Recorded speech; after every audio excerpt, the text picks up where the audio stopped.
Hi all, welcome back to the final whistle then for another match preview. And who's ready for this one? Leicester take on them lot down the road at the M69. There's been a lot of talk ahead of this game. Leicester take on Coventry City. And last time these two sides met at the King Power, Leicester come out on top. Not quite so at the bloody CBS, but yeah, that one's bloody long out my grain of my memory until Lee reminded me on TikTok. But yeah, the talking will be done, and hopefully Leicester can come out on top on these lot, to be fair. But there we go. Big game, big clash, and like I say, a lot to discuss, a lot of banter. Just give it to them. Just give it to them. You know, guys, hit the like button, subscribe to the channel if you're new and you haven't subscribed already. Please get down and do so. It would help me out massively. Let's see in the chat before I can get the boys in. Dave, how are we? Kyle, hello. Ray, how are we, mate? Pivotal match on Saturday, not just because it's an M69 derby. Hi-oh, got to win this one against the Cov Scum. Well, there we go. Throwing insults in there already. Evening, Jack. Evening, Dan. Massive game for both sides. Both teams are in form. Well, they are. Kunal, how are we? Let's get Steve in. Steve, how are we, mate? Yeah, not too bad. Not too bad. I'm looking forward to seeing the Coventry fans jumping in their horse and cart and taking their big day out on Saturday. Well, I've got you in enemy territory lines at the minute, Steve. I'm going to swap you over. I've got my mate Lee in there. Should you just call him your mate Lee? I don't know. But when the dog's out the window, mate, we ain't friends. We ain't talking. So let's get him in anyway. Lee, how are we, my mate? I'm all right, mate. Listen, in my DMs, you are my mate, sending me all the fucking love hearts. That's all right, mate. You got to show the love somewhere before we punch each other's head in at the weekend. So, you know, that's the way the cookie crumbles in football, you know. I used to work at Peugeot, so this was always a big grudge game, especially on the morning. Yeah. Cup final for them. Another game for us. Evening, Jack. What have Cobb ever done? I don't know. Lee said they haven't won out since like the 1980s. So, well, there's been a lot happened since then. And obviously them not still talk about us a lot. And let's get Jack in. Let me swap Jack over, actually. I don't want to sit there and make look Jack's a Leicester fan unless he wants to take that shirt off and put it in a correct blue. Then we can do that for sure. But Jack, how are we, mate? Yeah, good. Thanks for having me on. Appreciate it. Yo, Lee's got that beard, gives me Bray Wyatt vibes. There's a rugby player. I'm not sure his name. People say his lookalike. Can't remember his name. Anyone Joe Marler. What's his name? Joe Marler. Joe Marler. So I am the Joe Marler from Wish. Well, Craig, so have you been growing that beard since you last won a major trophy or what? Now the last 4 years on the decline of Leicester, mate. Fucking hell. We're in. Coventry will score goals, but I think 3-2 us. Well, that's it. yeah. Somebody's already started. I'm like, let's maybe leave the incest chat out of it tonight, lads. Yeah, let's just, you know. I think he's on about Giatta. Don't care. I think is that a guy off TikTok? I don't bloody know who he's on about. He's on about Sonny J Taka. Is that how it is? Yeah. Oh, The controversy is that he's actually a secret Leicester fan. So is it? Yes, apparently he was spotted in a Leicester shirt a few years back. I've since spoken to him. He says he knows something to do with the owners or something or other. I don't know. Right. But he's not here. Steve, how are we, dude? How are you feeling? I'll be honest, and, you know, this will give you guys some confidence. I am not confident. I like to portray that I am, but, like, okay, we've had a good start to the season so far. You know, 10 points from 5 games isn't too bad, but look, Derby Day, you never know what's going to happen. And can we all agree it is a derby, right? Everyone agrees it's a derby. We all hate each other. Listen, we're going to get a lot of Leicester fans say that we are irrelevant, but let's look at it on locality terms. Yeah. We're down the road. It's M69, okay? So however good you've been in the past, we are still relatively local, so it is a local derby. Okay, good. So derby days, I absolutely detest them because I never go into them feeling confident whatsoever. Like the last time we played you guys, Abdul got sent off, and you basically battered us off the park at that point. But look, it's a different time, different teams, and let's see how it is on Saturday. Well, Lee, if anyone don't know who you are, let everybody know where they can find you, mate. Plug your TikTok in that. So TikTok, over the past few months, you've probably seen me. I've had millions and millions and millions of views, and that's not to blow my own trumpet. Whether it's just the look of the draw, I don't know. But I have since moved on to YouTube as well. So on TikTok, you can find me, Your Mate Lee, and then head over straight onto YouTube as well. I'm trying to build that following up there. I've not got as much as Jack at the moment, but listen, I'm 5-6 weeks in, and I'm nearly at 1,000 subscribers. So if you need any additional CCFC or EFL content, drop me a sub on there. Massively appreciate it. That's all your fans in it, in the Coventry Stadium. 1,000 followers. you proper going in here. I'm not biting yet. I am not biting yet. We've got an hour of this. I've got plenty more in the tank. That's all right. Yeah, we're only 7 minutes in at the minute. We'll see where we are in an hour, 60 minutes. Jack, where can everyone find you, mate? Yeah, we're mostly on YouTube, Sky Blue Fans TV. We go live on Facebook and X as well. We do have a TikTok account. We're not very active. We're trying to build that up and hopefully get some of the younger fan base. We've had Lee on our show. Hopefully Lee's brought some of his fans to us, and hopefully some of our fans can go and follow Lee as well. We love collaborating with everyone. We're a bit of a civilized podcast. We like to think anyway. So YouTube's our main place. And it sounds like Lee's going to be bigger than us in a few weeks. No. And by the way, Jack, Jack's final whistle, Jack. Jack Cov City Jack is not calling you uncivilized in that comment. No. Well, I'll tell you what. Not just yet. Well, Jack's just been on our show, actually. So I'll tell you what. I felt very much intimidated. Now, did I fuck? Do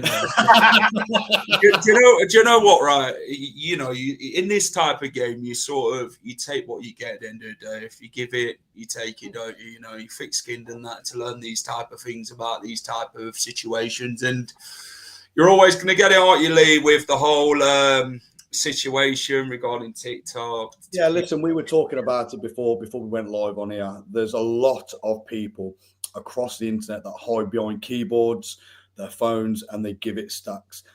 We are football fans first and foremost. There are rivalries here, there are rivalries there, but we're civilized people. We're not thugs, we're not brutes. We want to talk and have debates about football in a proper manner. Yep. Lee, how far does this rivalry go back for you then, when it comes to Leicester Coventry? Because when I was sort of talking on Sky Blues TV, they said we never really called it a derby until obviously the late 90s. Yeah, so listen, I'm only a young lad anyway. I don't know how old you Leicester boys are. I think I'm a bit older than Sky Blue Jack.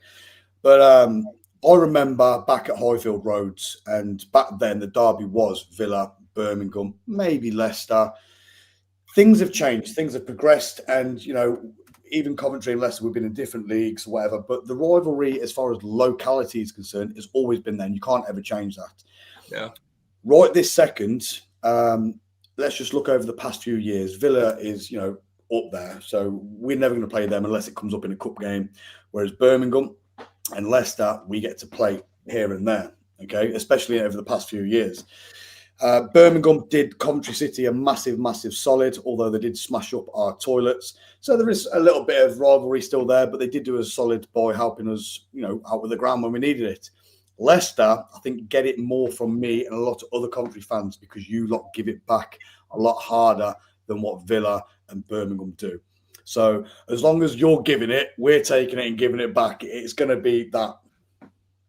It's like getting the fishing rod out. We know you lot are going to bite every time we put something forward. I was expecting a comment earlier on from you when I put the video out. I thought, this guy's going to bite. Get a bit of time. In all fairness, I've been absolutely busy. I've been at the gym. I've smashed that food, and this is the only chance I've had to get online. Steve, what about you regarding the M69 derby? Some people laugh at it and say it's only a motorway derby. Some call it the A46, whatever you want to call it. So how far do you sort of take back this one?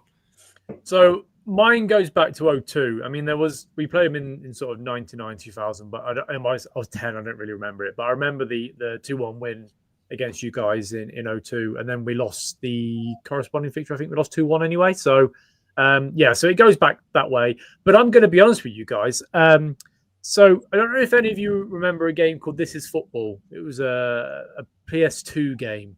I used to play as Coventry on that because Leicester wasn't in it at the time. So, my overall memory of Coventry was positive. And then I realised, actually, no, these are pricks. We can't play with them.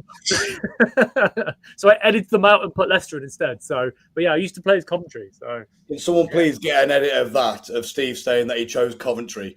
Out of any other team on there, he chose Coventry. Someone please clip that. It's not looking good for you, Steve. I'm sorry, mate. Steve, you're on the correct side of this podcast. You should be over with us by the sound. I know, I'm very much Leicester. I'm very much Leicester. You guys can get fucked. No offense. Just a quick shout out to a bloke in the comments. I'm just going to read that out there. Gareth, Lee, can I see tonight's dinner? Roasted rat in your beard. I'm not sure if I can say what I want to say on Jack's podcast, mate, but I'll say something for you later on TikTok. I'll put something out special for you. Fair enough. Jack, what about you regarding this one? Obviously, we did sort of discuss it on when I went over to the enemy territory earlier on. But what's your sort of first game regarding this one? Yeah, I'm young to this, so I'm only 25. I was only born in '99, so I didn't really see Cov Leicester much growing up. I only properly started following Cov in 2015. At that time, we weren't in the same division, and we hadn't been until 2 seasons ago. So I've only ever seen 2 games against Leicester, and that was the 2-1 loss first game of the season 2 years ago, and then the 3-1 win at the CBS 18 months ago. And that's it for me. And as far as people say, well, is it a derby for me, even though I've never seen you guys? It wasn't, because I'd never seen you, but just going to 1 game, 2 games, home and away, it is a derby. The atmosphere, the aggression, everything about it screams derby. Doesn't matter how often you play a team, if you're local, it's a derby. Simple as, exactly what Lee said. Also, Jack, it's really unfortunate that you followed Coventry in 2015, then we went on to win the league that season. So, real shame for you. You picked the wrong side, clearly. Yeah, we need you over here, not the other way around. So I think 2015 is a proper year that we do need to point out, especially going back to the younger generation, right? Second, so Jack's age and maybe even younger. So we see it all the time, and this is one of the biggest points I have to make when it comes to Leicester. A lot of the young generation, they haven't seen you guys struggle. They haven't.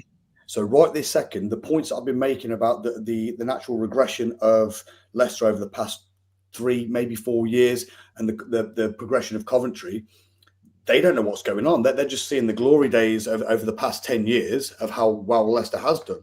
They have not seen the struggle. So it's very interesting when I have these conversations with people who have seen Leicester prior 2015, into the League Ones and such, and the struggle you guys had. And my hat does go off to you because you've done such an amazing job.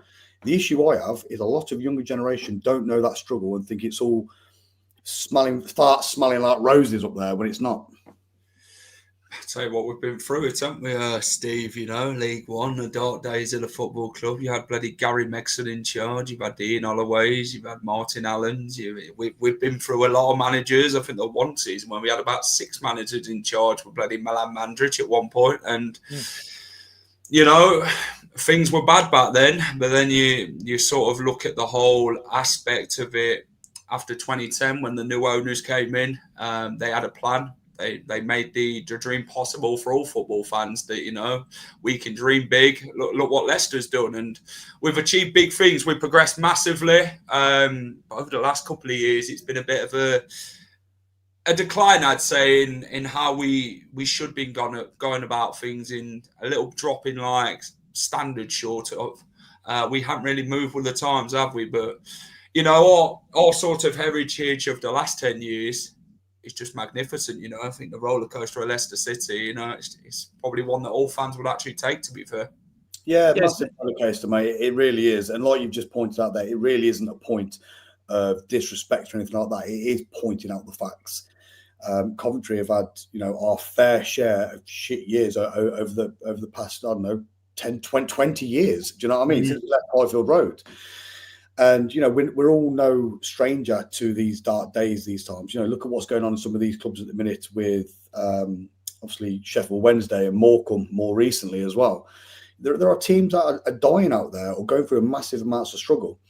Yeah. On the flip side, Leicester have been through it, and Leicester come out smelling of roses by winning the Premier League and winning the FA Cup. So, like I say, my hat's off to you. It's very strange that I get a lot of negative comments sometimes when I'm giving the flowers when it's deserved. But going back to the point that I've said, the last 3-4 years, it is a slight downgrade for Leicester massively. And on the flip side, Coventry are looking better. I was having the conversation with Rossi in TikTok last night, and I love having the conversations with more educated Leicester fans rather than the young lads who don't know anything about the hard times, purely because you can have an intellectual conversation rather than just nasty comments just thrown at you. Yeah. So I will say, Lee, you are right. There is definitely a difference in the fans of the last sort of 10 years or so compared to the fans prior to that, because there is a self sort of entitlement around certain Leicester fans for the last 10 years. You know, you haven't seen the shit times of you know, League One and that season before, and the season before that as well, which was pretty terrible, compared to getting promoted to the Premier League and staying up that season, win the league the next season, fighting in Champions League, you know. And there is an entitlement for certainly some of the younger Leicester fans nowadays. And they're finding it very difficult now to realise that actually there is a pecking order in football, and we're not at the upper echelons. We never will be, and we never have been. Even though we've won the league, we are in that sort of, I wouldn't even say we're in the next category, we're in the sort of just popping into the second category, but in the third category sort of situation. With the likes of, you know, Aston Villa and Bournemouth and Brentford, who have all gone up, and Palace as well, those sort of teams.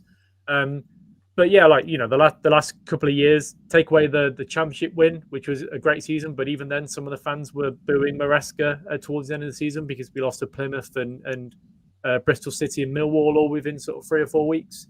To last season, which was, you know, a shit show from day one, to be honest, with appointing Steve Cooper and then sacking him after 12 games, bringing in Ruud van Nistelrooy, not backing him with the transfer market, players walking their dogs around the training ground, refusing to stay overnight.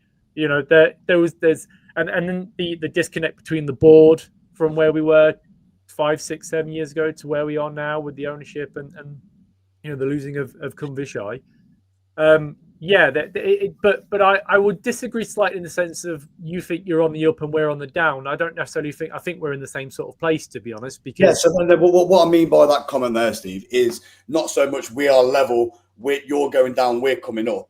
So Coventry were here at the bottom, whereas Leicester were up here in the Premier League. Look at the last, like I say, 3-4 years. Okay, so you're talking in the last 10 years.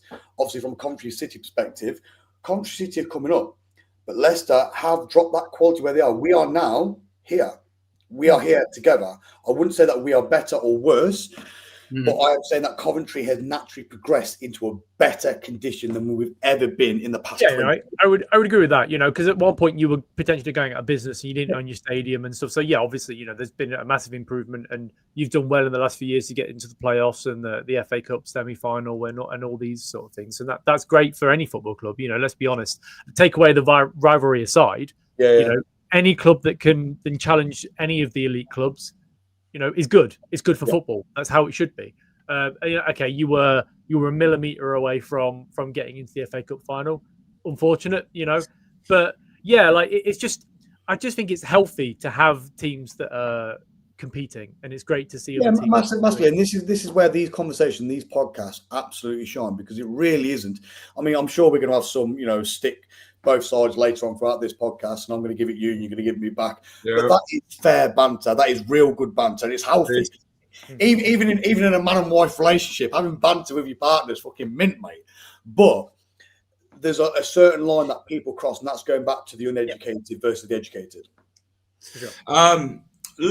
Jack, what have you made of Leicester so far this season? Obviously, Marty Cifuentes, who you lot know quite well from his time at Queen's Park Rangers.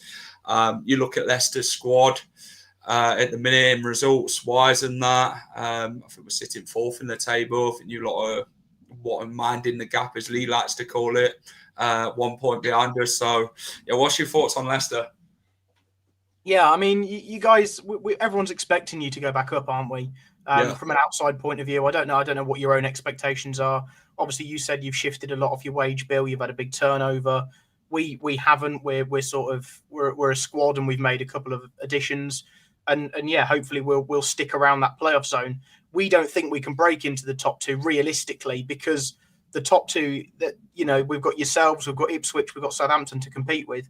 Birmingham have come up out of nowhere with a shed load of money and bought 45 million players. So we just don't know how they're going to perform. If they gel, they could be a problem. Everyone thought Wrexham might be a challenge as well. I think Leicester have both underwhelmed me and overwhelmed me in the fact that I feel like you should have more than 10 points, but also your performances seem to have not warranted 10 points from what I can see from the outside. Again, I'm only watching highlights of you guys or whatever's been thrown around. I don't sit and watch your games, obviously. Yeah, you are 100% correct with that. We have flattered to deceive, but we've picked up points, which, in that case of, good teams still win games when they play shit, but also we're playing really shit. So it's a weird situation. And we're kind of the opposite. We've probably warranted 5 wins. Hull may be all right. We can say we warranted a draw out of that. We didn't exactly batter them. We were the better side. But the next 4 games, we've been such the better side. We've deserved to win the last 4 games. So we should be looking at 13 points minimum. We should be looking at being joint top with Middlesbrough at the moment. The issue is, though, mate, and this is where I'll have a slight disagreement with what you're saying there. Optimism is any sort of fan's best weapon. Okay, it really is. If you can't be supportive of your own team and push for the best every single time, regardless of how we play. So if you're saying that we've had 5 games and should have won 5 games or whatever, be optimistic. Let's say we can finish top 2. Why can't we finish top 2? Well, exactly. And that's the thing. That's the thing I was mentioning from an outside point of view. We thought Leicester were going to be in the top 2 and we didn't think we were. That was 5 games ago. That was through the summer. We've only made 4 signings. We see such a divide between parachute payment clubs and non-parachute payment clubs, and the only way you're going to break that, with the exception of Ipswich 2 years ago, is by winning a playoffs like Sunderland did that season. And yet the stats, though, like you say, our stats, we should be winning these games. I think the other day against Norwich, we had a ×4 expected goal turnover, which I think it was at 4.01 or 4.1, which is one of the second highest recorded other than I think it might be Man City. Excuse me if I'm wrong there, but that expected goal turnover coming from Coventry City is like 26 attempts. On paper, we look good. We're not putting the balls in the back of the net. That's the issue. As soon as we start converting them chances into shots on target and actually putting it into the back of the net, mate, we are a team to be reckoned with. And this is the issue. I have the conversation I have with so many people. And like you're saying about Leicester there, Leicester probably haven't warranted the games that they have won, yet they've won it because goals matter. Goals win matches. So we can have as many shots on target or off target as we like, but as long as they don't go in, we ain't getting the points. We need to convert them shots, them attempts into goals. Leicester have done it. I think Leicester, over 4 games, I think they played well, 10, 15 minutes in each one of those games, but they turned the games over and won the games. Yeah, and that's the difference. But like I said, from an outside point of view, we were looking at the beginning of the season. You ask me now, I absolutely we can be in that top 2 because Ipswich don't want it, Southampton don't want it, and Leicester are overperforming results based on performances. So right now, why can't we be in that top 2? And you're absolutely right. 5 games ago, we all wanted playoffs, but now you never know. We've got ourselves excited. I've been shouting about Coventry top 2 since before the season started. And I implore any Coventry City fan to do the same. Leicester fans. So again, with Leicester fans. So I know Steve said that, you're not. Oh, no, he's not even there. He's gone. I've scared him off already. So Steve said, he goes, he isn't looking too confident of this game coming ahead. I massively disagree with anyone from any fan perspective who says that. You've got to back your own team 100%. Even if it means you're going to have a disagreement with someone or give someone a bit of stick or whatever, always back your team. Yeah, no, I agree. I think over the first, 5 games of the season, I think our best performance were against Birmingham. I think Steve would agree. I think, we've had to grind out results at times. We know how tough the championship is. You're not guaranteed 3 points in any game. What we played, Sheffield Wednesday, we played Preston, Charlton, Birmingham, Oxford. Tough games, It's not easy in this league. And, 10 points out of our opening, 15 on offer. I think we've done reasonably well. I think we've got a manager who's it's going to take time to sort of get his whole point across of how he wants to go about things. Because the thing is, Leicester is we've gone from Steve Cooper to bloody Ruud van Nistelrooy. I don't know how that bloody even comes in the same sentence. And then you go from Van Nistelrooy getting sacked, getting beat every week, to then having to find that sort of mentality again, a purpose, a way of playing, a way of thinking, getting the squad together again, getting rid of all the crap, draining the swamp. And I think with Leicester in the summer of this season was that we needed to get players off the wage bill. Wage bill is a massive thing. I mean, you look at Connor Cody and what he's doing at bloody Wrexham. It's great for 70 grand a week, isn't it, to not play the performances you expect from him. And are you guys still top of the wage bill now as it stands? Even though you've offloaded, are you still top of that wage bill? I'm not too sure. I know Jack's good with the stats there. My bet would be Ipswich higher, personally, okay. But I think you'd be top 2. Yeah. So it's still considerably high.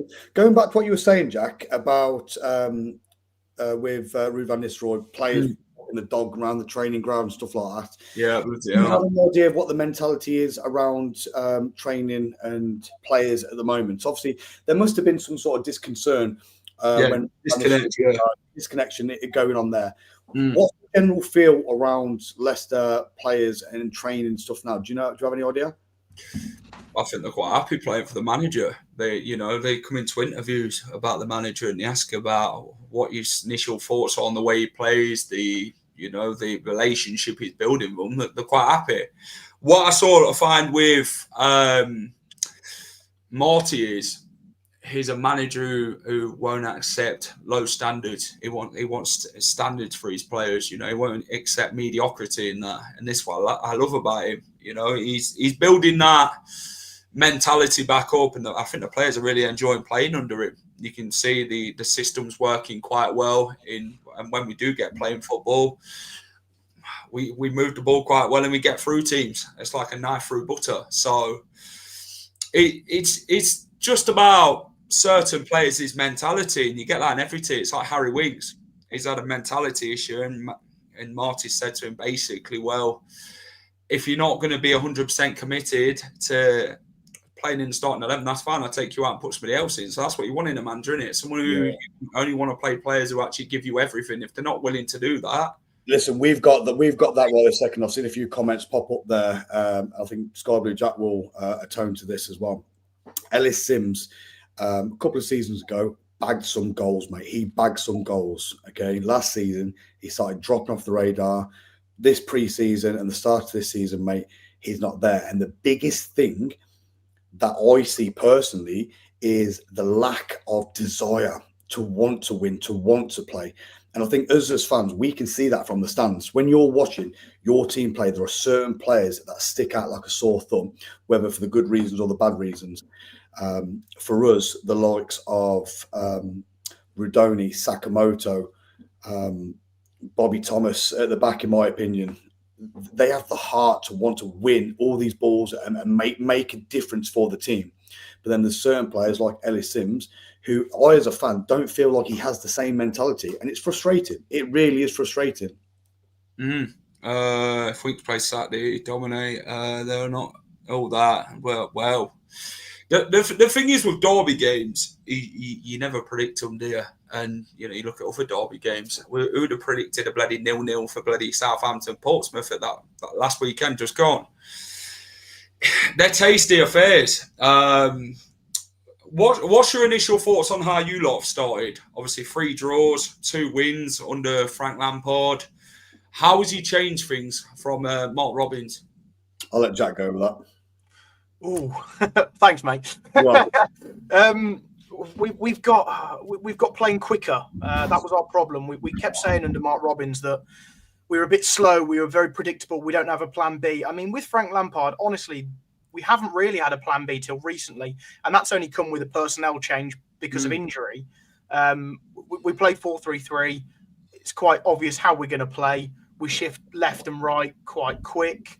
And now it's a case of we get balls in the box. I know we're cross merchants. We got one of the highest headed goals in Europe last season, but it's not just about putting a cross in and getting a header in now. We're getting chances from everywhere. I mean, the QPR game, we scored 7 goals. I don't think there was a header in there. It's very different. It's very fast. And every single game this season, we've been quick out the blocks. Hull, maybe not so much. First game, finding our feet, maybe the fitness wasn't all there. But the pace that we play at, not just possession, it's not just a counter-attack and it's not just possession, it's both at the same time. And you'll struggle to keep up with us sometimes. Having said that, the fullbacks get so high. If you've got quick wingers that can cause us a counter-attack, that's where we'll be vulnerable. When the system isn't without flaws, but God, it's exciting now. We're not falling out of football. We're not falling out with Mark Robbins. We love the guy. Something had to change. Well, yeah, exactly. But something had to change in that moment, and it took Frank a while to get that back in us. But with 9 wins in 11 in that January to March period, I think that was it then for us. We were like, wow, this is what we all wanted again. It was again like the Mark Robbins against Wolves and Man United. We'd fallen back in love with the club. And as Lee said, the passion that some of these players play with, the heart and the desire, you can see it on the pitch that no one's going to give up. And that's the main thing. We're such a together, tight-knit squad. It's brilliant. It really is. I just had a really sort of sinking feeling, Jack. You mentioned there the other Jack about counter-attack. Does that mean Patterson Daka is going to start on Saturday? Oh, God. That's worse. If he can get a red card again if he wants. Oh, no, that was Abdul. I don't think he'll get a red card this time. I don't think Abdul will. Young players at that age, they make mistakes, don't they? And it sort of cost you games, but how they learn about it is another thing. I think he's done that since, and Ricardo spoke about that today, didn't he, Steve? About Abdul and other young players in the squad, that he wants them to stay level-headed. Don't get too ahead of yourselves in these games. You've got to sort of have a purpose about how you approach the game and that. And Monga is another one who's really did well. Coventry, didn't he? Jeremy Monga? I'll say he's from Cov. Yeah, I nicked him from you guys. So Monga is a 16-year-old with a lot of potential, in my honest opinion. He really has. Oh, yeah. I hear a lot of talk about Fatawu, okay? And where was Fatawu against Oxford, mate? Okay? He were nowhere. Who's the other guy that you got up front, the other black guy? Jordan Ayew. Jordan Ayew, okay? He scored a goal against Oxford. It was easily given away, but he put the ball away. My biggest worry about you guys come Saturday is going to be Monga running past the wingers, the fullbacks, getting in there, okay? But on the flip side of that, on the counter, one of your most experienced players, Vestergaard, okay, I think he's going to fall flat on his face with Rodoni running through him, mate. I really do. Coming. I think he's massively undershown where he was a few years back, a couple of years back, mate. I think he's going massively downhill. But saying that, I think you've got some good players. I really do. But there are flaws in both teams. Yeah, there is, and I think we'll sort of see that, won't we, Steve? There's key players all around the pitch, aren't they, for obviously both teams in what they do have in this type of game. I think you always need your key players to step up, don't you, in key moments of the game, and that midfield battle at the weekend, Rodoni versus Harry Winks or Jordan James versus Torp, is it? It's going to be an interesting encounter, because if we can stick someone like Hamza Chowdhury in there and give them a few kicks here and there, they're going to know they're in for a game. That's right, worst time to drink there, isn't it? You stopped right as I was about to take a drink. Ross has just put in the chat there, Lee, with all due respect, Vestergaard is bagging the winner on Saturday. Mate, I've had enough of defenders bagging goals against us, mate. Ask my Sunderland friends. That's all right. I feel like the midfield battle is going to be the important one at the weekend. You know, if we start Samara and Skip, you guys will walk all the way through us because they are awful together. But if Harry Winks comes in, if JJ comes in, and potentially plays with Samara in that midfield, one or the other, it'll look a lot better. That's for sure. I'm not really worried about the defense necessarily. You know, you say about Yannick, but look, you know, he's been one of our better players this season. On the ball with his passing, he can hurt any team. You know, he's great at diagonal passes. And if you guys push your fullbacks all the way up and we get hold of the ball and lump it out to Monga or Mavididi or Abdul, then yeah, we can cause some damage for sure. But look, you know, the midfield is the main battle here, and I just can't see us winning a game if we have Samara and Skip in there. But just question, I'll ask Jack first, the other Jack, not Leicester Jack, the Cov Jack. Out of anyone, all of our players, if you had to pick one to be in your team, who would it be? Oh, wow. That's a thinker. I mean, Vestergaard of 5 years ago would be brilliant. I don't know how he faces up these days. I don't know. I think we've got a class squad right now, starting 11 anyway. I'd find it difficult to put anyone in. How's you got a new goalkeeper? How's he going?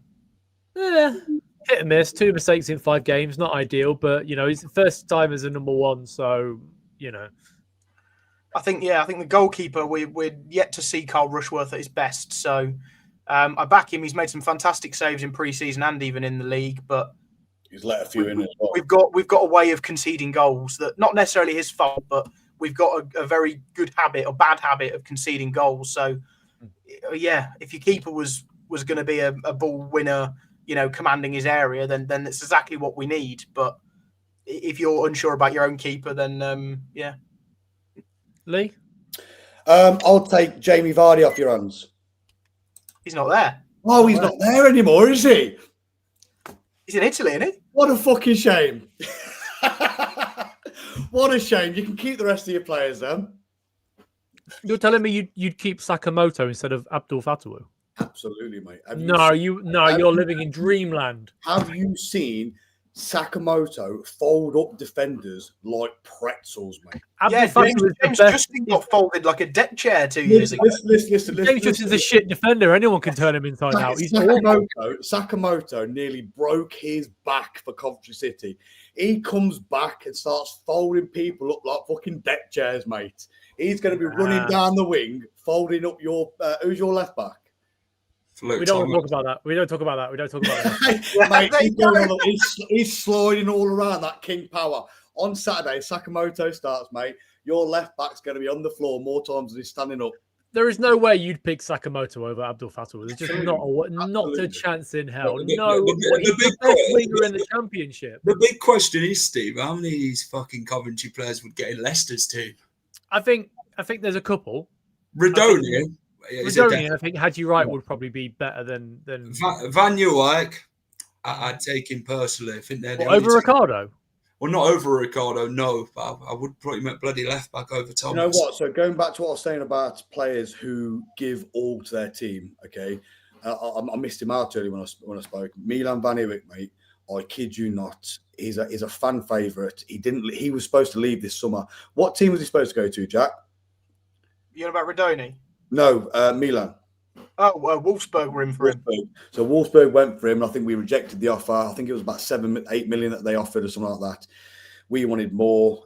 They weren't prepared to, but we've got him. We've got him. And the amount of love and support he shows our club, mate, is fucking unreal. It's beautiful. On top of being a fantastic player. It's all right. When Monga's on him at the fucking weekend, he's going to know what's hitting.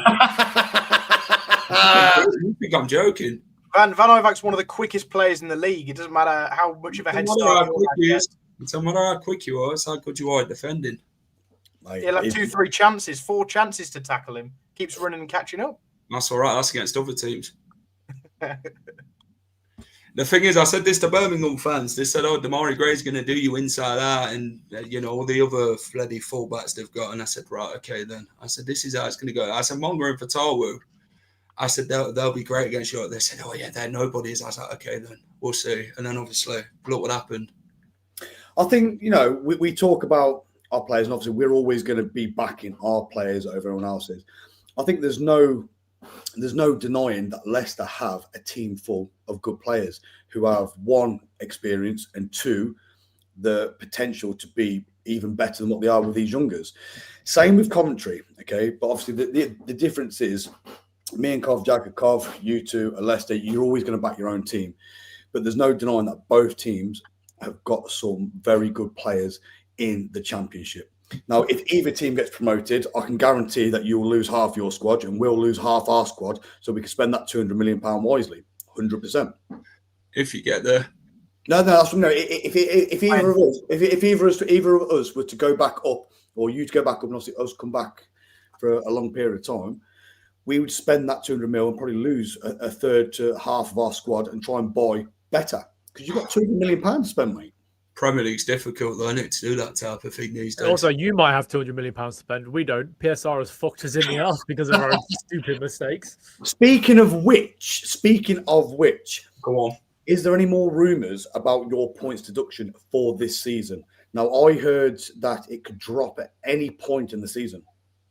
It can. I mean, it's looking potentially like it's going to be around sort of the next the November international break. Because that's when they usually announce these sort of things. So I imagine it'll be there's one in November, isn't there? Yeah. The next international break, there's not this one, it's the next one afterwards. Because they don't want to push it into next year, is what I've heard. Because the issue with that is that our accounts come out again for next year, and if you can hit us twice in a short amount of period, it can just cause a lot of issues.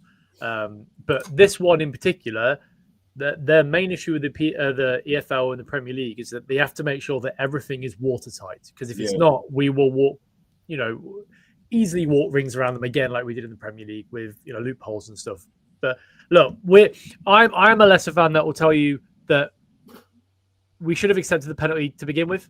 Yeah. Simple as that. We wouldn't have had this issue if we didn't. The fact we took them to court and we showed them up, and then we were trying to sort of play the loophole between the EFL and the Premier League and which one was which and etc. It's just going to piss people off, and they're going to come after you even more.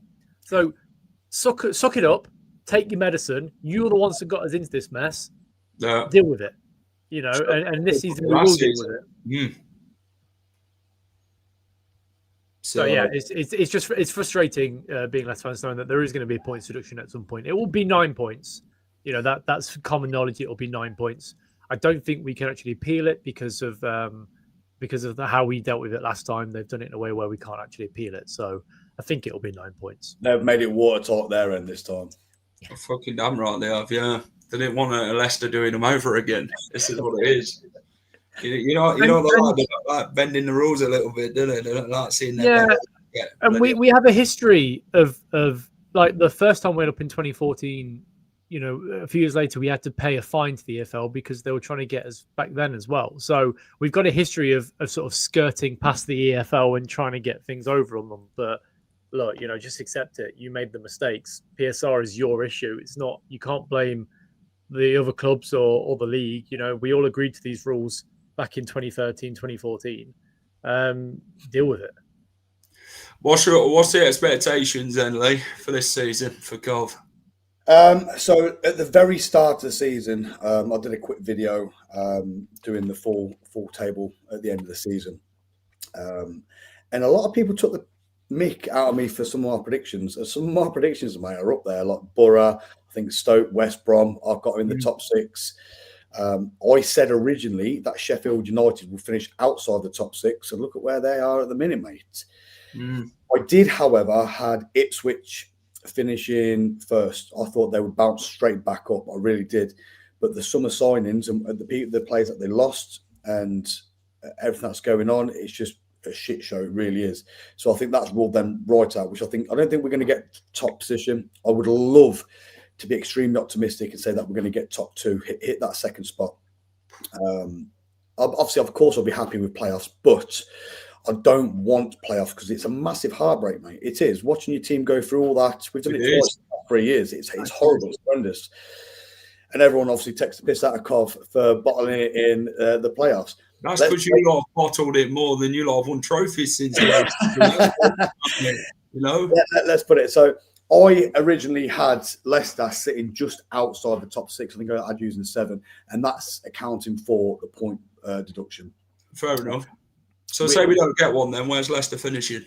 Leicester finishing top 6, mate, without a point deduction, and that's being extremely realistic.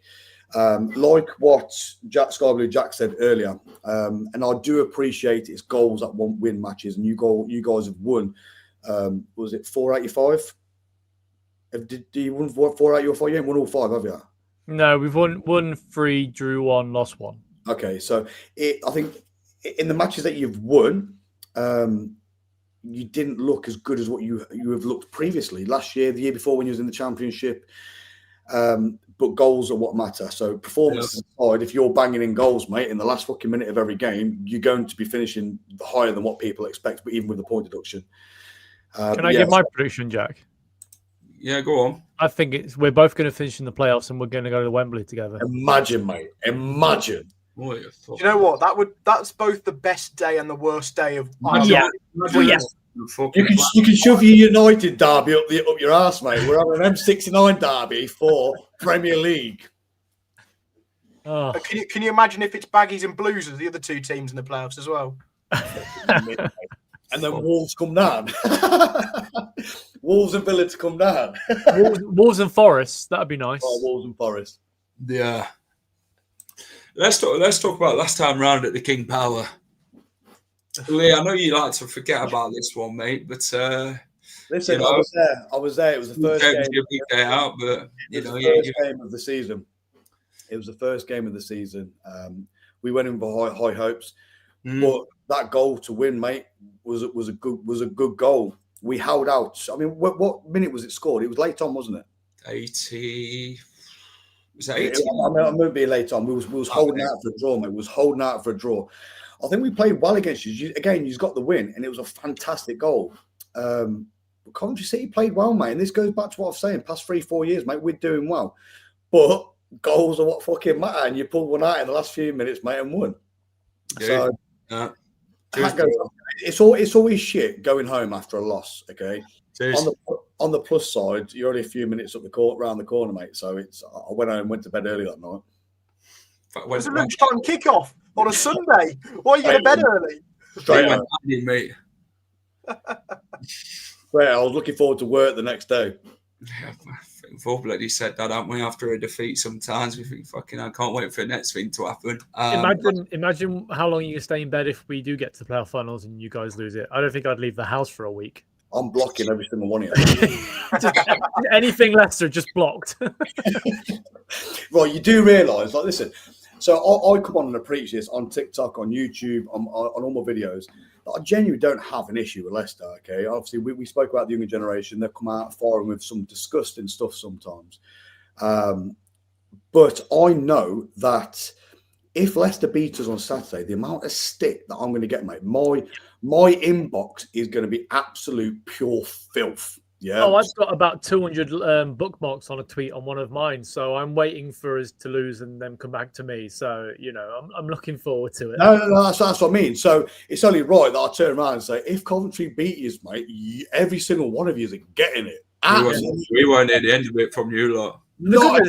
I'm at a gig on Saturday night, so I just turn my phone off and go to the gig. I do not care. I'm with my wife. We'll go out and have dinner and go to a gig. It's fine. Oh dear. It's good. I think it'll be a tight game. Last time, what was it, 0-0 at half time, and then obviously McFadden scored for you lot. Dewsbury scored for Leicester twice, and local boy supports the club. I think it's a great winner to beat you lot in the M69 derby last time. I know there was there a little meme was they Steve last time.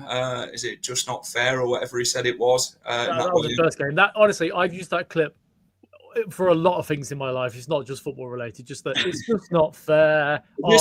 Is this one a bucket list game they want to beat us? Is it or yeah? Because they're not beating the King social media the past few weeks. Yeah. Yeah, not beating at the King Power Stadium, so that's an interesting. Lee, is it on your bucket list? What's that, mate? Beating Leicester at the King Power, is it on your bucket list? Is it, to finally... Not really. Genuinely speaking, it's not. I could say yes, just to cause a bit of controversy, but it's not on my bucket list. My bucket list, I think, is embarrassing Manchester United. That is my bucket list, mate. To be fair, Lee, we did that. We just got robbed. we did. This is what shit. Okay, it is. So Manchester United, obviously going through a lot of shit at the minute with Ruben Amorim. I know it's irrelevant to us what they're second in the Championship. But let's say one of us or both of us don't go up and we're both down here, or we do go up, whatever. At some point, one of us are going to be playing Manchester United very, very soon. Okay, whether they come down or stay up and we go up or whatever. And I can't wait for Coventry City just to bat them around the field. Can't wait. That's my bucket list, mate. Jack, what's your sort of thinking on this game before we get into like score predictions and teams? I mean, it might be cliche to say it's going to be tight, it's going to be cagey, but that's what we expect, don't we? It's exactly what it was. Hence, football games are horrible to watch, aren't they? Yeah, it's exactly what it was 2 years ago at your place and what it was at our place as well. Obviously, both home teams have come away victorious with overturning the deficit, which is interesting. I still think that day 2 years ago at the King Power, we were the better side. I do. And I think that until Gustavo Hamer went off as a substitute, we were much the better side. As soon as that happened. How many times has that happened, Jack? Listen, for Coventry and for Sheffield United. Yeah, mate. Exactly. And I preach this. Gustavo Hamer gets a lot of stick. And that cost him the playoffs, so I did bring him off. Mate, I've told every single Sunderland fan, even for us when we played against Luton, Jack, when he came off, we ended up playing shit. Gustavo Hamer, mate, is a player we need back. Put him alongside Jack Rodoni, mate, and we're on fire. And when he went off the pitch, Dewsbury Hall went, "Oh, I'm free," and just murdered us. And fair play, for those 15 minutes, you were far superior to us and deserved the win in the end. But for 75 minutes, we had the better chances and we were the better side, in my opinion. So, but then you'd say the same about coming to the CBS. You'd say the first half, you were the better side. You went 1-0 up. You got a red card. Whatever you think about the red card, it happened. In the second half, we were much the better side because we'd got an extra man. And we ended up nicking. Well, we'll say nicking. We battered you in the end, but it felt like we'd nicked the goals. It was that late. But it's the same thing. Literally, it's a mirror image, isn't it, of those two games almost? Well, yeah. First off, we're very much the epitome of we got the goal with Dewsbury Hall from the penalty. It is a penalty, by the way. He does catch him. I know some Coventry fans will sit there and say, "Yeah, it ain't a penalty," but it is. He probably Coventry could have got a red card. And it was a red card as well. Let's be honest. I am very honest about these sort of things, and I think it was a red card for Abdul as well in the other game. So he can't go making challenges like that, though, can he, Steve? No, you can't. Yeah, and off as well. It's a stupid place to do it. It's like on Saturday, we there's a divide in our fan base of whether or not that was a red card on Saturday for Ramsey. But if you go in sort of with your tackling leg shin height and you miss the ball and you get the player, it's a red card. And even I said when it happened, because I was in the corner, as soon as it happened, it looked like it was a foot off the floor. I said to the guys in front of me, "That's a red card." He's like, "No, it's not." I was like, "No, that's a red card. Every day that's a red card." And I think sometimes, Steve, as a Coventry City fan, I think massively I hate the negativity, and whether if I know something is actually like a red card, I won't verbally confirm it, affirm it, because I don't want to hear it. But I'm not naive enough to believe some of my own thoughts that I speak out loud. Okay, sometimes the things that I say. And more so to be trying as positive as I can to try and affirm myself. Shit's not happening, but you are right. I think some people know that, but just don't want to say it. Yeah. The bias sometimes in your own team is very strong. And don't get me wrong, I can be very biased as well, but I try and be realistic and sort of on the fence at times. I have opinions of my own. Don't get me wrong, but there are things where I see some Leicester fans chatting some shit, and I'm just like, "What are you talking about?" Like, honestly. That's the thing. But that second half, it was fucking cruel. What was it, the last 11 minutes of the game? Yes, at 79, 88 and 94, I think. We fucking held out for that long. And then, we crumbled as soon as the first goal went in. Yeah, that the floodgates opened, didn't they? And you'd lost it. It was almost like us against Norwich at the weekend. We got the goal too late, 94th minute. If we'd have played another 2-3 minutes, we'd have won that. So yeah, you did really well holding out till the 79th minute, but once you'd let one in, that was it. You were over, weren't you? Red cards can sometimes it can be older playing with 10 men than it is 11, but sometimes it can be a blessing in disguise that you get these type of situations. But the boy Dewsbury, all of him, we could probably do with him for the weekend, to be fair. Make Lee cry a little bit more into his bucket and that. But, hopefully, Lee, them tears will come down that beard at the weekend and you can spray that beard of that a bit. There's only one thing oil in my beard, and it's not tears, it's not fucking beard oil, mate. Oh, okay. The might be so it doesn't make it a big game for us. Would you say this is your biggest game of this season? Yeah. So far. So far, unless we make like playoffs or a chance to finish top 2, right this second, home and away with Leicester would be genuinely my honest thoughts, our biggest game of the season. Cup final. A lot of people in the comments are saying that as like an insult. It is. You say it's 2 cup finals to you, lot?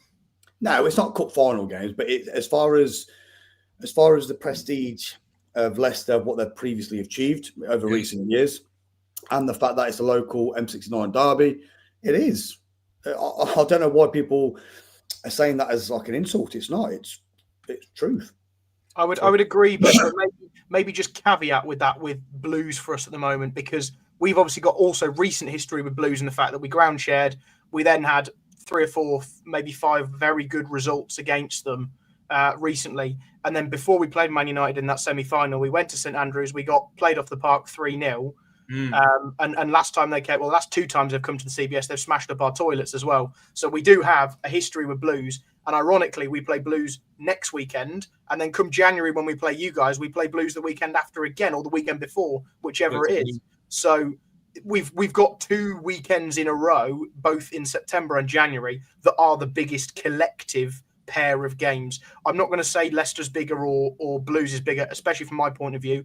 I've had more of a history against Blues in my lifetime than against Leicester. So that's maybe where the bias is coming from. But as a pair of games, we've got you both back-to-back weeks now in January. They might not mean anything come the end of the season, but for the bragging rights and the Twitter and the TikTok, that's everything.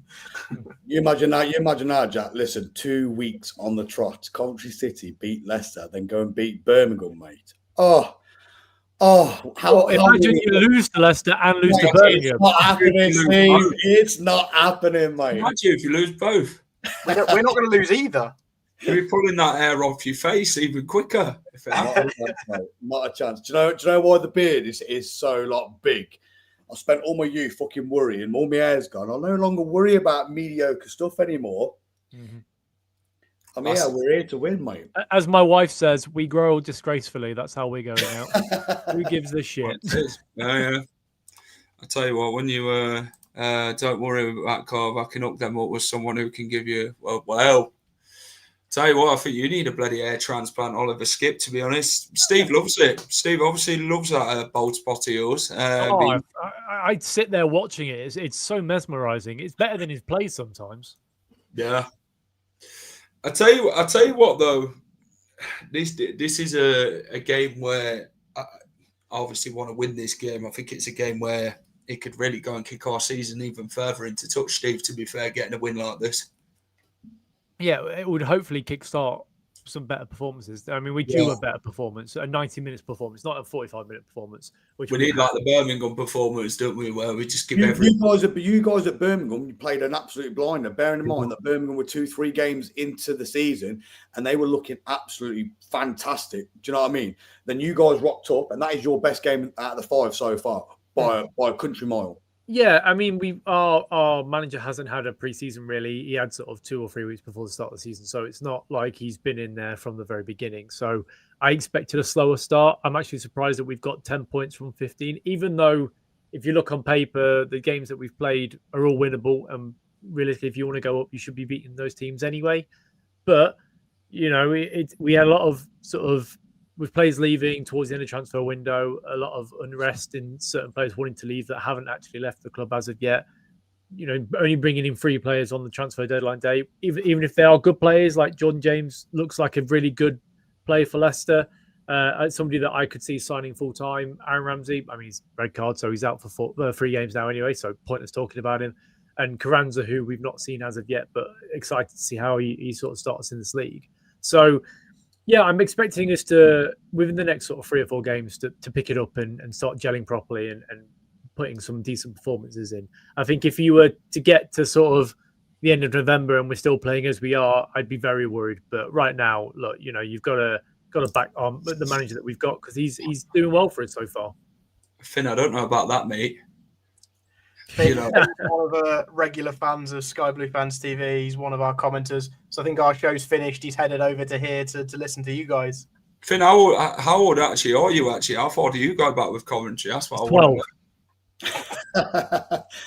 So he's but listen, 12 or not, he's seeing the regression of Leicester and the progression of Coventry, mate. We're here. Why on? But the regression of Leicester ended up with a Premier League title and an FA Cup and a Champions League. The regression is the past 4 years. Doesn't matter. I can say that in my lifetime, I've seen Leicester City win every major English trophy in the last 25 years. Only 5 clubs have ever done that this year. I said it at the start, Steve. I said it at the start, mate.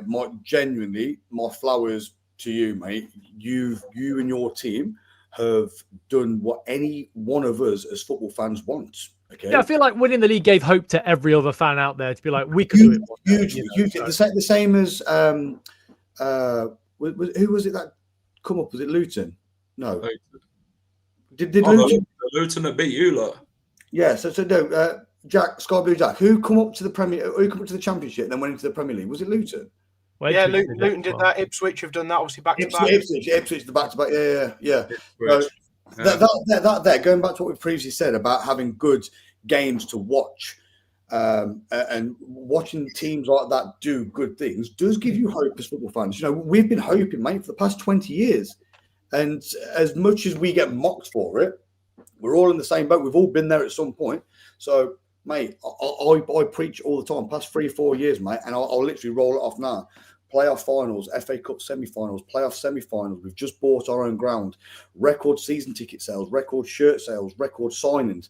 Coventry, mate, over the past 4 years, that is our progression. That is where we are at now, okay? And we're doing bits, mate. We are, and no one can deny that fact. And to top it all off, we are looking good on the pitch, mate. And another one to top, just the fucking icing on the cake, mate. This season, we have the highest amount of goals scored in the first, was it 3 games, 4 games, 5 games, whatever. There's some record-breaking shit going on, mate. If I wasn't trying to be respectful, I'd be like, what a trophy. But I'm not, I don't mean that in any disrespect. No. No, I get it. Success is relative, isn't it? Like, again, you guys have achieved fantastic things. But from my lifetime, I've started following this in 2015. We should have got promoted from League One that season and didn't. We then dropped into League Two. So my first 2 seasons experience in Coventry City were failing to make the playoffs and then relegation to the 4th division of English football. It's the first time that our club had done that in more than 60 years, I think, about 60 years. We'd fallen to the lowest rung, and then I have seen us, get promoted from League Two, win League One, like Lee says, by our own ground. We've made an FA Cup semi-final. I've seen us play away at Accrington Stanley and lose 1-0. So question: if it was a case where Leicester won the Championship and you guys went up in the playoffs, would you take it? Yeah. This is where a lot of people are very misunderstood, and people come out with the shitty comments all the time. Listen, I've got big shoulders and I can take it. Yeah, we have been in the shadows for such a long time and promised ourselves it's going to happen one day. It's going to happen one day. There is no hate towards Leicester from my perspective. Disregard all the banners that get put on the motorway bridges. Disregard all the nasty comments, even in this live now. Yeah, I've got no hate for you. I'm the bigger man. I'm the bigger man with bigger shoulders and bigger beard than your nan. Okay, I will sit here and say, if Leicester get automatics and we win playoffs, mate, I'll be happier than pig and shit, because that is us back in the Premier League again, mate. Yeah, yeah. And as I said at the beginning of the show, I played as Coventry on a video game when I was younger. So I don't like, I see the rivalry in the last sort of 15 or so years. But in all honesty, because of what we'd achieved, I didn't really see Coventry as a rival at all. But, you know, since we've come down and we've gone back up and we've come down again, obviously, you know, we want rivals, we want derbies, and playing you guys is something that we always want to do and beat. So if that could be in the Premier League, I'm happy with that. Like, you know, if we both went up and Forest and Villa come down, what a weekend. We'd all celebrate together. Let's be honest. Oh, mate. Can we also have Man United come down as well, please? Could happen.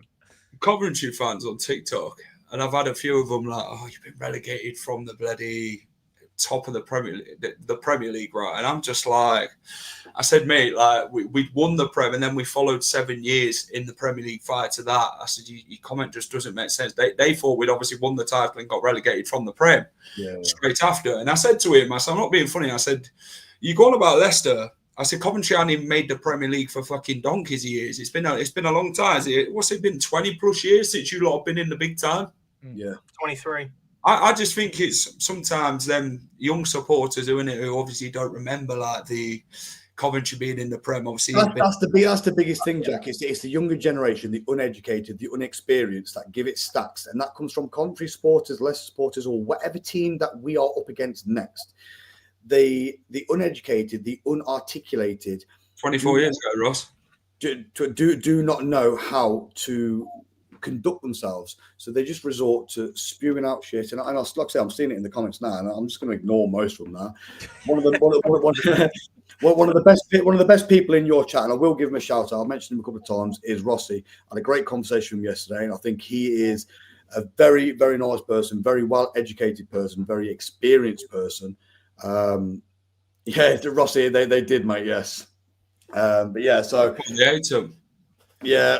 So, but listen, it is what it is. I'm big enough to take all these comments. Same as you, Jack.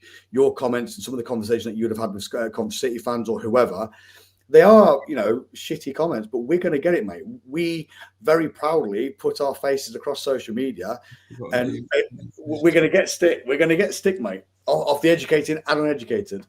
Yeah, interestingly, there is a player that played for both Leicester, Coventry, and for you guys Villa as well, and that's Julian Joachim. So and Dion Dublin as well. Dion Dublin, yeah. So that's why I played as Coventry, is because of Dion Dublin back in the day. So here's a question for you. So in 1984, I got this up earlier. I wanted to get this out there just because I don't like the bloke anyway. In 1984, so maybe a bit before your time, Jack. He's 28. He looks like it. Definitely before his time. Leicester beat Coventry City on the December the 23rd, 5-1. Can you name the player who bagged the brace? 1984. Right, Ross, don't say anything in the chat because it will pop up and it will ruin it. I don't even think Ross would know, to be fair, because he was born in 93. Oh, he'd know. When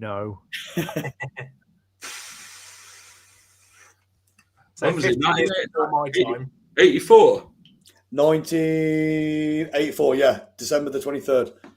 Can anyone name the Leicester? So Leicester beat Coventry 5-1, and there was a player, a very famous player, there's your hint, bagged the brace. Dewsbury Hall. Obviously it's going to be Lineker, isn't it? Yeah, Lineker. Yeah. Lineker. Wow. Don't like the bloke. And did you know that he had a girlfriend that used to live like a few streets behind me in Bedworth? Did you know that, Jack? Gary Lineker used to travel to Bedworth for every weekend to see his missus. The Alan Smooth. I tell you what, though, Leicester and Coventry, I've had players that have played for both sides. David Bell played for Leicester, played for Cov. Dion Dublin. Dion Dublin was a baller, mate. I just don't rate him as a person. Well, who else have we had who's played for both teams? Mark Robbins has managed Cov, played for Leicester. It's highly thought of. One of our best ever goalkeeper, Kasper Schmeichel, played for Coventry. Kasper Schmeichel, yeah. It's Mickey Adams, manager. Lillian Alice. You got Madison as well. Yeah, Madison, Gary McAllister. Gary McAllister, one of my favourite ever Coventry City players he was. Matt Heath. Another one. You know, tell you what, these players. Simon Morrison, Impey. What I forgot about him as a player, mate. Andy Impey. It was Ndulov. And love. Martin Waghorn played for us both as well. Martin Waghorn. Waghorn. Martin Waghorn. He was all right for Leicester on loan. He never really cut it when we signed him permanent, did he, Steve? No, he didn't. Waggy was fantastic for us at the start of him coming back over here, wasn't he, Jack? Yeah, when he first signed, he was useful, and it was link-up play was very good. But there's one for you. So when we played you at the King Power 2 years ago, at the first game of the season, obviously Callum Doyle had gone to you guys on loan, didn't he? Yeah. And I remember at the start of the match, all we were singing, "It could have been you, it could have been you, Callum Doyle," and then you went and fucking bagged the goal straight after. It is quite funny you actually say that. Actually, we obviously use that chant now regarding Callum Doyle, because when you were singing that Callum Doyle, it could have been you. It could have been Callum Doyle losing to Leicester on that day, innit? Yeah. Playing for Cov. It could have been Callum Doyle. You know, Cov sing about it, but Callum Doyle won the championship that season. Coventry City finished fucking 9th. It could have been you, Callum Doyle, mate, if you watch him, but it clearly wasn't. So, yeah, it's one of them. Scowcroft, exactly. Do you know what? It's good to you get these sort of vibes of different players from different eras. Obviously, it takes you back a bit. It makes you bloody feel old sometimes, actually thinking about these players and actually watching them in person. So you're 28, mate. You can't say you feel old. I do feel old sometimes. You know, we were talking earlier on the prediction show, and we were saying, you know, what was Jack's first FIFA, and it was like FIFA 2003. I remember FIFA 1996 and 7. Yeah, Jack didn't have dial-up internet. He just had normal broadband. Was that PS1 or Sega? I can't remember. I remember there was a World Cup one. I remember playing it. FIFA Road to World Cup was 98. That was my first one. Was that 98? Was it? Yeah, on PS1. Yeah, so I remember there was also one. It was, I don't know if, okay, what was your first Grand Theft Auto? Forget about FIFA for a second. What was your first Grand Theft Auto? Mine was the London. What? I remember the first ever one from the aerial bird's eye view. Yes, but I have 4 siblings, so you know it was quite expensive back in the day to buy PlayStation games when you got 4 siblings and your parents can't afford it. So Grand Theft Auto 4, you know. Wait, yours was Grand Theft Auto 4, Jack. Is that before or after San Andreas? San Andreas would have been after. They had Vice City, didn't they? They had Liberty City. So it was GTA 3 on PS2. Vice City, San Andreas, then 4, then 5. I remember the PS2s, mate, when they first come. Here's one for you. So I'm 34 now, okay? Everyone plays online. I'm the oldest one here. Are you fucking kidding me? You look it, though, as well. Fuck you. You can't fucking talk. I don't know what you mean, sir. I'm 34. I've played maybe a handful of times on live. Do you know when a lot of people play like FIFA online and stuff like that? I've never played online games by myself unless I've gone to see a friend and he's got it in the background. I've played against him there and then, but I've never played against someone live online. I'm old school playing against the computer, mate. Yeah. It's crazy, you know, when you never really used to have online stuff. But nowadays, it's all bloody technology. It's everything. Phones, fucking PlayStations, Xboxes, and I tell you what. So I dug out one of the old original iPods. Now, yeah. I don't know if you remember. Steve will obviously remember because he's old as shit. I'm older than you. All right, fuck you. So I pulled one out. I think I might have bought it at an auction a few years back. So I pulled this out. I brought it back to show my kids, and my daughters tried touching the screen, thinking it's touch screen. And obviously, it's fucking not, mate. I think there's a screen on it, like an LCD display, just to show you what song's playing or something. But she's tried skipping the song. Obviously, it's the round button. I felt old that day, mate. Let's talk about team news before we go on about score predictions for the game. Are you lot going to stick with the same 11 that you played against Norwich, or how many changes would you actually make ahead of the Leicester game? Who plays? Jack's going to be your man for the stats here. It's going to be a maximum of 2 changes. I think it'll be the same 11. The only two that you might see are Thomas Asante coming in on the right wing for Sakamoto. I don't think it'd happen, but Sakamoto is just coming back from an injury through the international break, so they might ease on the side of caution and play Thomas Asante, who had a hand in our goal against Norwich at the weekend. The other one's Luke Wolfenden, who we've signed from Ipswich. He might end up coming into the starting 11, but I don't think he will. I think we'll stick with it, considering how well we played at the weekend. So I can see no changes. They're the two to look out for if we do make any. Fair enough. Steve, Leicester, what we saying? We're obviously going to stick with the same goalkeeper. Defence, I mean, I'd rather probably put Hamza Chowdhury at left back and bloody Ricardo at right back at this point, if I'm sort of thinking about it. But how do you sort of see the midfield? Because I'd like to see Jordan James and Harry Winks, to be fair. I think we've got to go with our strongest lineup to date. Does that mean Mavididi goes in there, or does it mean we play Monga? What's you sort of thinking, mate, on this one? And I honestly couldn't tell you what our lineup's going to be, because realistically, as a fan, you'd be saying, look, you need to drop a Coley, you can't play Safari and get together. Yeah. You're going to play in the cam. Mavididi hasn't pulled up any trees at all this season, so is he going to start? And I think we'd all realistically like to see some changes. But, you know, we've still had a couple of clean sheets in the last 3 games. We came back to draw at the weekend. Probably could have won it if Skip had not hesitated and actually had a shot for a change. So yeah, I mean, I'd like to see a Coley drop out and Mark Fast come in. I still think he's our best defender, as much as I don't like the guy. I would unfortunately keep Luke Thomas, because I don't think Christensen is back fit as of yet, and I'm not sure if he's any better than Thomas, to be honest. In regards to the midfield, if you're going to drop anybody, you'll drop Skip for Winks. Yeah. And then I would keep Mavididi, because I think actually bringing on Monga from 60 minutes is a lot better, because he's quick, he's young, and any fullback that spends 60 minutes against Mavididi sort of doing tricks and running at you, bringing on a 16-year-old that can run at you for half an hour and cause you problems will be good. But yeah, who knows? Who the fuck knows what our team's going to be? We'll find out at 11:15 on Saturday, and we'll all complain anyway, but because that's football. I would like to see Jordan James in the centre attacking mid role. He can play there. If it means putting Hamza Chowdhury and Harry Winks in there, I think I'd fucking take it, to be fair, because they'd be up for the fight. Mavididi, I mean, he did all right against Coventry last time. We played him at the KP, which obviously was his debut, wasn't it, for Leicester? I think he had a better second half than he did first half, what I remember of him. So we've got to stick with Tawa. Jordan Ayew, I don't think he's going to drop him from that striker spot. Who's that? Monga can take the 34-year-old fullbacks. Have you got a 34-year-old fullback by any chance? No. I think Bidwell maybe. Obviously, he's left 31. He's 31 and he's third choice left back. Yeah. Oh, is he not in there? No. So who's your fullbacks then?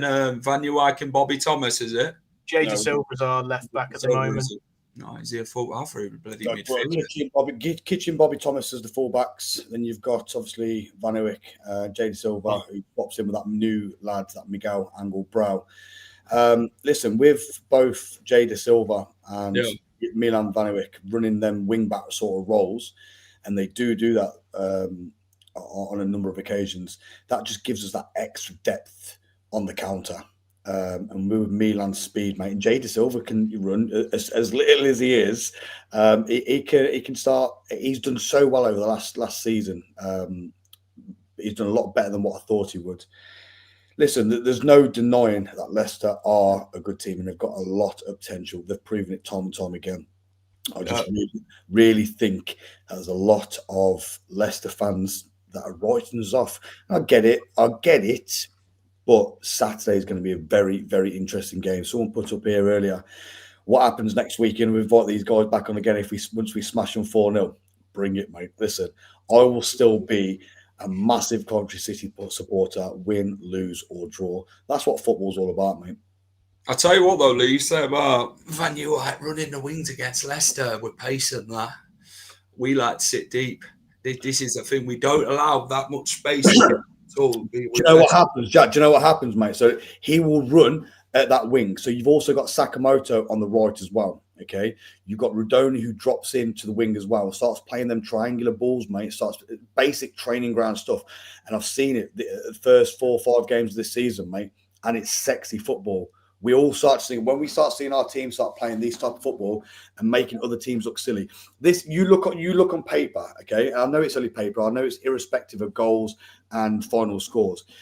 But one of the main reasons why we're looking good on paper, mate, is because we are good on that field. Okay, we are playing these balls, these training ground games that they play against each other, mate. We're doing it on field against 11 other men.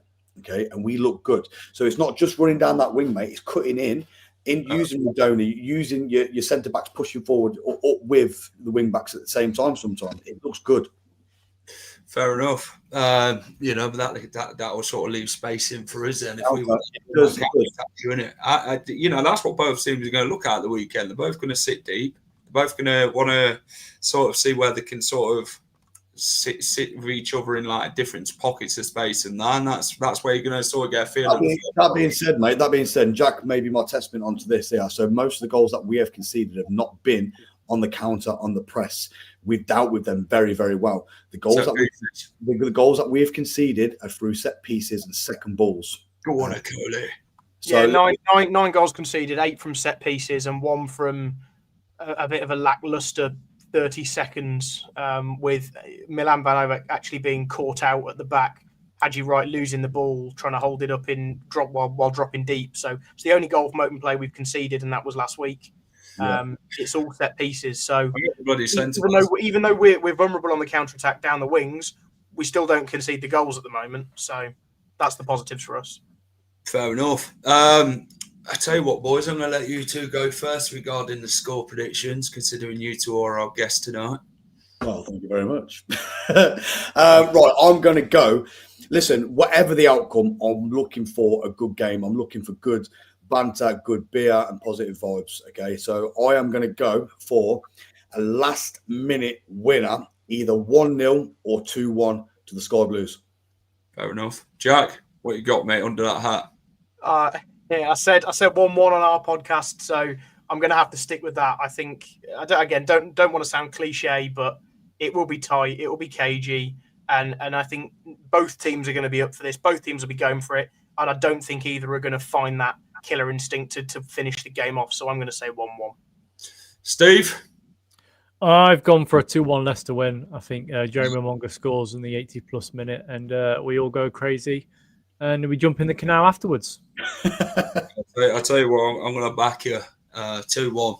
I think tight game, cagey game. Well, hang on, Jack. You said 7-0 on the podcast earlier. So. Right. I'll tell you what, I think Lee would ready leave at half time if we were 3-0 up or something like that. Mate, I'm staying there. I'll be the last man to leave that ground, mate, purely because I'll probably get me kicked in when I get out of the ground. Steve, is that jumping in the canal, the yearly bath for you Leicester fans? Or? I live in Lincoln, mate, so I just travel up here and get in the shower because it's fully working up here, you see. So it's not if you live down Leicester. Is that what you're saying, Steve? Well, look, I'm not going to say that some personal hygiene all over the place is quite bad. It can be bad in Leicester. It can be bad in Coventry. Look, all I'm saying is that people need to take a shower. That's all I'm saying. Yeah. As long as you don't play bloody Wonderwall at full time, I can't. Oh, we don't. We don't. No. It's like Sweet Caroline. Like, shut the fuck up. I'm sick of it. Like, play some decent music for a change. Like The Enemy. Yeah, Kasabian. Like. I agree. Yeah. Right, boys. Big game at the weekend then. Leicester take on Cov in the M69 derby. It's going to be a fucking tasty one. Let's be fair. And hopefully we leave it all out on the pitch against them and grab them 3 points. Lee, thanks for coming on. Before I let you go, mate, plug your TikTok for me. Where can all these Leicester fans go and desert you, pal? Yeah, Jack, thank you very much, mate, for having me. I really do appreciate it. I love the banter. If you ever want me on here again, give me a shout. So for all you Leicester fans, you definitely. So for all you Leicester fans that are listening and in the chat, if you fancy dropping me a follow on TikTok, it is your mate Lee. Also on YouTube, I am trying to grow that. I do obviously a lot of Coventry City content and also EFL content with a lot more ideas in the pipeline. Listen, I swear a lot. I'm very truthful, whether you like me or not. Drop me a follow, drop me a sub. Your mate, Lee. Cheers, Lee. Thanks for coming on, mate. Before I let you go with Jack, actually, Jack, where can everyone find you, mate? Yeah, over on YouTube, Sky Blue Fans TV. We are on X and Facebook as well. That's where we stream. We do have a TikTok. It's getting bigger. We'll get there eventually. Maybe we'll employ Lee if he's got any time. We will be going live on Sunday at 7:30. If any of you want to come and have a cry in our comments session, please don't abuse us. But we like the swearing to a minimum in our channel. That's a polite request. So come and have some banter with us if you want on Sunday night 7:30. But we like to keep it a bit clean, if that's okay. Lovely stuff. Cheers, boys. I'd say we're going to wish you all the best. I probably can't, to be honest. Look, we'll look forward to seeing you with all your horse and carts coming up the M69 at the weekend. So Don't forget to enjoy your shower in the canal, Leicester boys. It's all right, mate. Yeah, see you, Steve. A shower of happy tears, mate. Not like you lot. You bloody shower of crying at Wembley all the time. I mean, that's filled up quite quickly, but hey, let's leave it at that. Cheers, Lee. Cheers, boys. Thank you. Cheers, Jack. See you guys. I'll see you then, Steve. We've done it. The dinner's done. And now it's time to fucking plate the fucker. Let's get into them. Let's actually go and get the win at the weekend, which is much needed. Good show. Hit a like on and subscribe to the channel if you're new around here. Would really appreciate it. Let's get the numbers up. If you're a Coventry fan, come in. Watch this on playback. Let me know your thoughts. It has been banter. How are they going to watch it, Jack? They haven't got any internet over there. Well, don't let them know you've said that. They've still got dial-up, to be fair. So top job. Yeah, that is it. But no, thanks for everyone coming in. Go and check out the championship predictions as we sat down with Rich as well. And yeah, let us know your thoughts on that. Job go. Yeah. Coventry at weekend then. Let's go and fucking get them points. Up the fucking Leicester. See you later.